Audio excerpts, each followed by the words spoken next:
중앙선관위가 발표한 21대 총선 유권자 현황에 따르면 여성 비율은 50.4%다. 투표권을 가진 사람은 여성이 조금 더 많다. 그리고 투표도 여성이 더 많이 한다. 2017년 대통령 선거에서도 여성이 남성보다 근소하나마 더 투표를 많이 했다.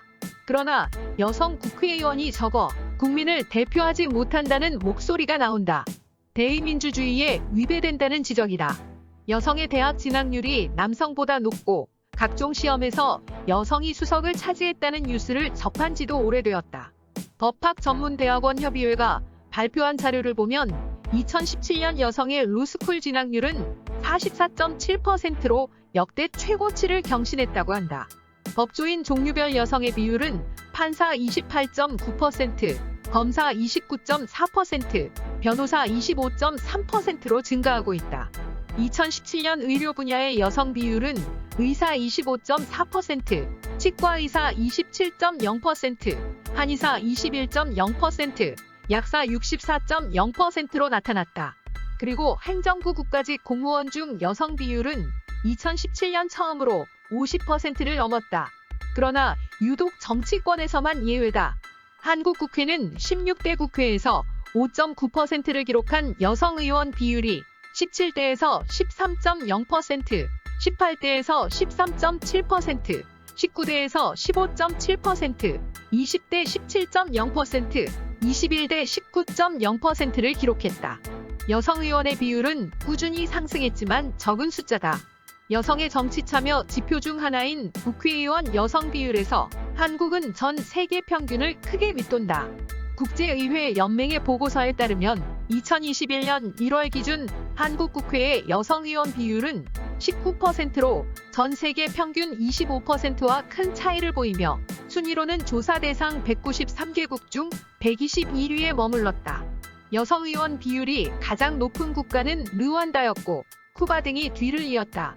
선진국인 주요 7개국 중에는 프랑스가 가장 높았고 영국, 독일, 미국 등으로 집계됐다. G7 국가 중 일본은 여성 의원 비율이 9.9%로 한국보다 낮은 166위를 기록하며 다른 국가들과 큰 차이를 보였다. 세계 각국 의회에서는 여성 의원 수를 증가시키기 위해 다양한 형태의 제도를 도입하고 있다.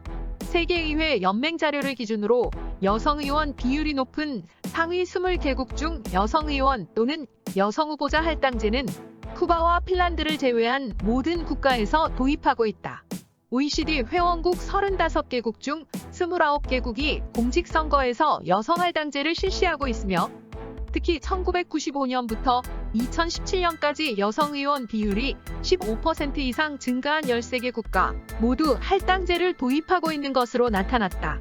한국에서도 여성 할당제를 통한 여성의 국회 진출은 여러 측면에서 여성의 대표성을 확대했다.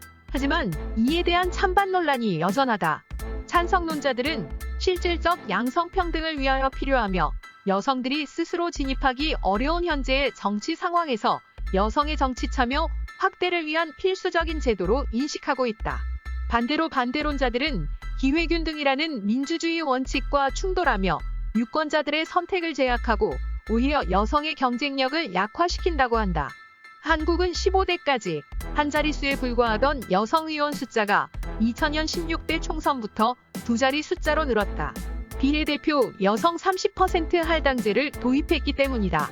2004년 제17대 총선에서부터 비례대표 여성 50% 할당제로 늘리고 교호순번제를 도입하자 39명으로 늘었다.